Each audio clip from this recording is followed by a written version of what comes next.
always thought that the loudest person in the room was not the best way to go about your business. And if you're able to do it in a humble and confident way and let your actions do the talking, that was the way to go.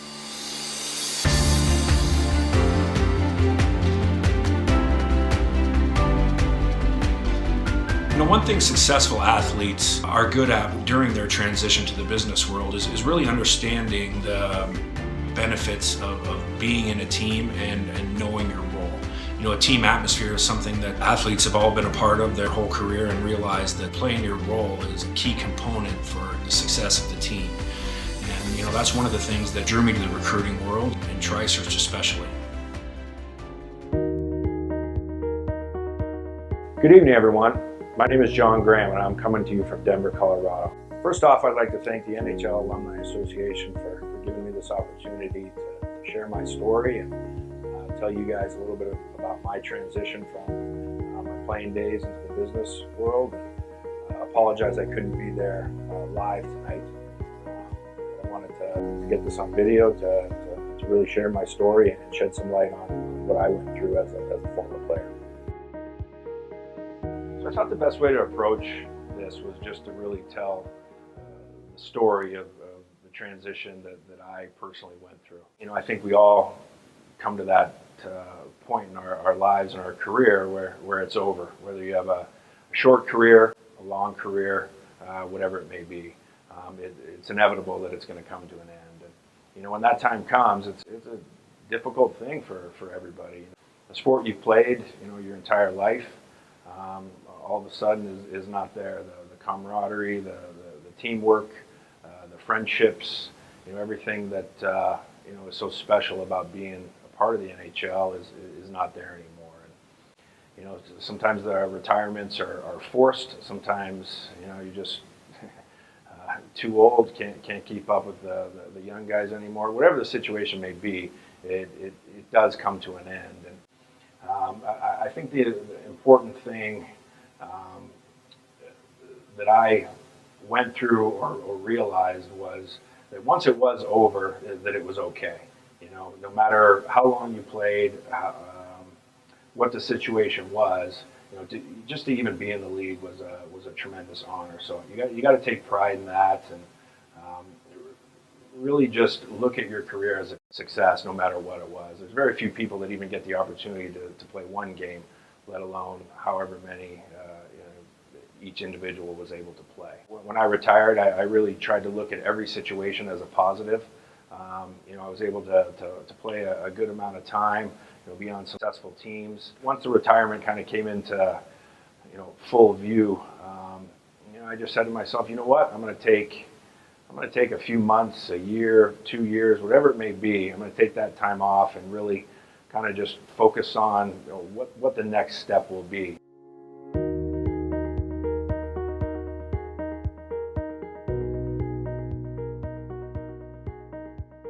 For me, for whatever reason, I thought, you know, golf and trips and being with family and everything was going to be enough. And I was like, you know, that seems like a great lifestyle, you know, after your career. And, you know, with our competitive spirit and stuff that just never goes away, it obviously wasn't enough. And my trigger point was the boredom. Just said it. And it's like, geez, now I got to go play golf again, or, you know, we're doing what? We're, you know, just that competitive drive just wasn't being satisfied.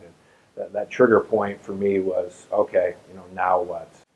It was really time for me to take a look in the mirror and take a very proactive approach to finding that next step. By no means did I know what that was. I said to myself, you know what, it's time. You need to take advantage and take ownership of this. I'm just going to go out, meet as many people as I can, network with people I knew in the business community. This is a starting point. Let's go out, start to talk to some people, really see what's out there. You know, because I wasn't ashamed to say, you know, you don't really know, you know, from the business side of things. You know, we've all been approached for different business deals, but we're on the other side of that during our playing career. Now, you know, we're the ones leading the business or trying to and getting into that world. And I didn't know where that was going to start. I said to myself, if I was going to do one thing, It was just go out and meet some people and see what happened.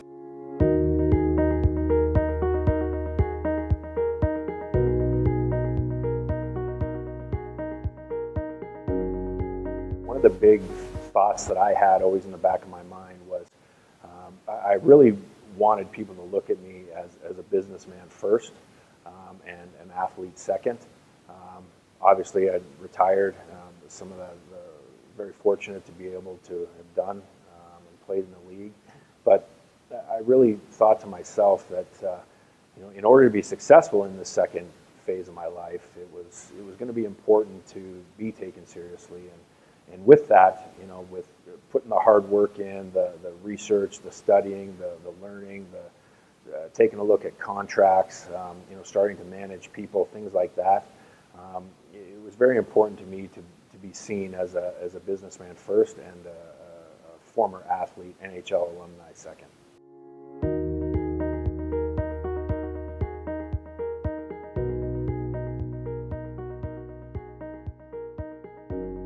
So after I had really started to take these meetings and starting to meet with different business leaders, just people in the community, I got an opportunity. I got a break from actually a relationship that I had had previous with a buddy. We had done some other business deals together. And my buddy's name and partner now, Bob Ellsworth, he called me and he said, hey, I'm moving my recruiting firm to Denver, Colorado. It had been he had started the firm in Chicago, and he said, hey, let's get together. I want to catch up, talk to you. From that phone call, I really feel that that's how this opportunity came. I wasn't sitting at home. I wasn't just waiting for something to happen. I really took it upon myself to get out there and be proactive. He came into town and we went out and started discussing what his career, in depth, what his career was and what he was doing with recruiting. And he really said to me, just casually, he said, if there's anybody you think I should meet, in Denver, I'm new to the area, that'd be great. I said, sure, man, love to help you out. He's a buddy, like I said, we had done other business deals. From that phone call and that dinner we had, I started to introduce him just to people that I had relationships with, the people that I met with, over the last few months. And I had some pretty good relationships. I was born and raised in Denver, Colorado, so that always helps. The one thing Bob had said is any relationship is a good relationship in the recruiting industry. And for me, I didn't know anything about recruiting, so I said, sure, man, again, happy to help. So I started to introduce him to a few people around town, and one thing led to another, and he said, geez, man, he's like, these are some incredible meetings as far as recruiting goes. He goes, what are you going to do now? And I said, it's funny you should ask. I explained the whole boredom situation and the retirement, and I was actually looking for something. And he said to me, well, recruiting is not rocket science. It's extremely relationship driven. And he said, I can tell by these first 5, 6, 7 meetings that you've set up that people like you. You've got a rapport with some people, and that's all recruiting is, in a nutshell, is getting in front of people, talking about building teams, the whole recruiting process. Recruiting is nothing more than building teams.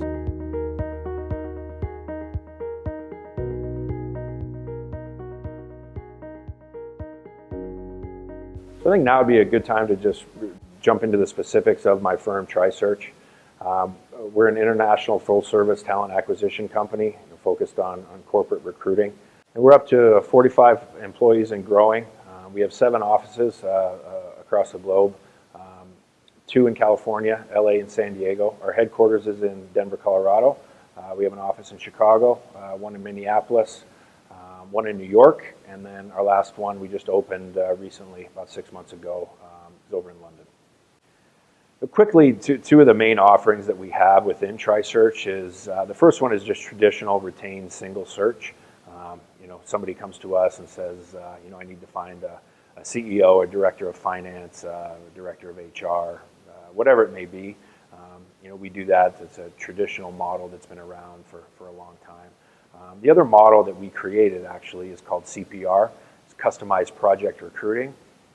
That's a situation where a company will come to us and they say they have 10, 20, 30, it's usually 10 to 100 range of volume that they need hired, kind of in that 50,000 to 200,000 range, all permanent placement positions. Here's a quick video illustrating our CPR model. Are you looking to hire this year? Do you need to do it on a budget and on time? Are you searching for quality and not quantity? TriSearch has the CPR solution. Introducing Customized Project Recruitment by TriSearch. How does CPR work? CPR offers a dedicated and flexible recruitment team that utilizes the latest in technology, consistent messaging to protect your brand's integrity, and best of all, cost savings. Cut down on your outside agency costs to come in under budget and unburden your HR team. TriSearch's proprietary CPR approach works in all situations. Whether you have a large HR department, a small HR department, or no HR department, CPR can be your add-on process, or if you don't want to add fixed overhead, CPR becomes an extension to your recruiting department. Even if you have an RPO in place, TriSearch is the expert in professional level positions. Already using a contingency firm? Bring your spend under control and your hiring level up. CPR Customized Project Recruitment by TriSearch, your talent recruitment solution.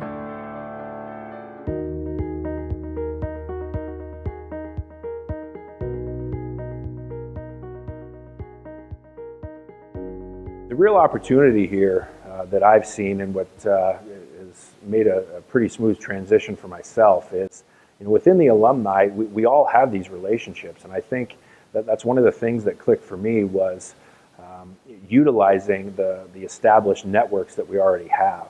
And we have the infrastructure built for the operations, the recruiting side. This is about recognizing the network that you already have, the business leaders, the people you've met over your career, and turning that into the second phase of your career and jumping into the business world.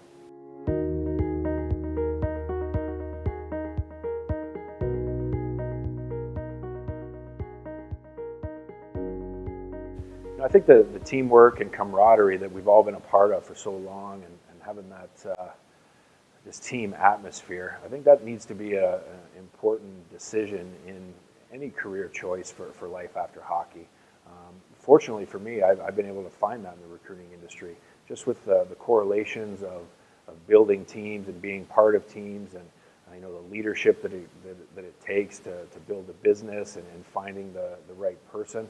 That all is very relatable for me. And again, the competitiveness, the feeling you get when you close a deal, is very similar to, for me, getting a shutout, somebody scoring a goal, getting a big hit, whatever it may be. There's that competitive juice that's flowing when you're able to close a deal, and you're networking, you're talking to people, and you're really getting somewhere and using that competitive drive that will never go away for us.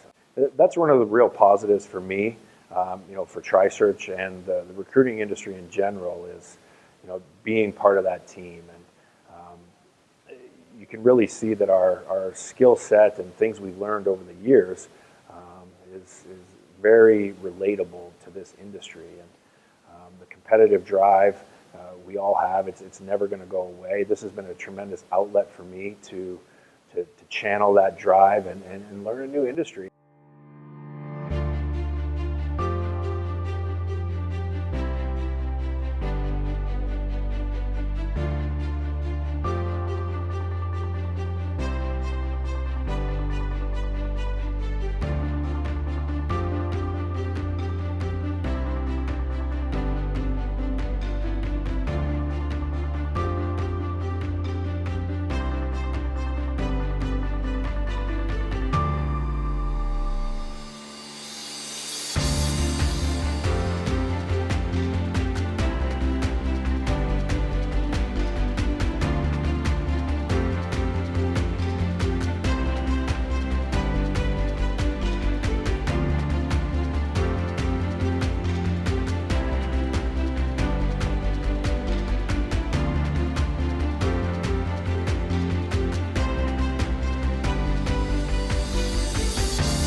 So thank you again to the NHL alumni for letting me tell the story.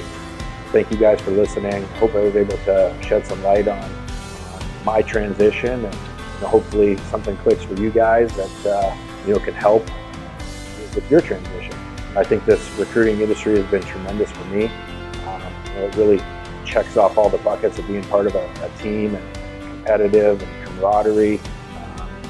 It's been a great avenue for me to jump into the business world. So if I can offer any more advice or tell a little bit more of my story to you guys personally, please feel free to reach out. So thanks again for taking the time to listen to me, and best of luck.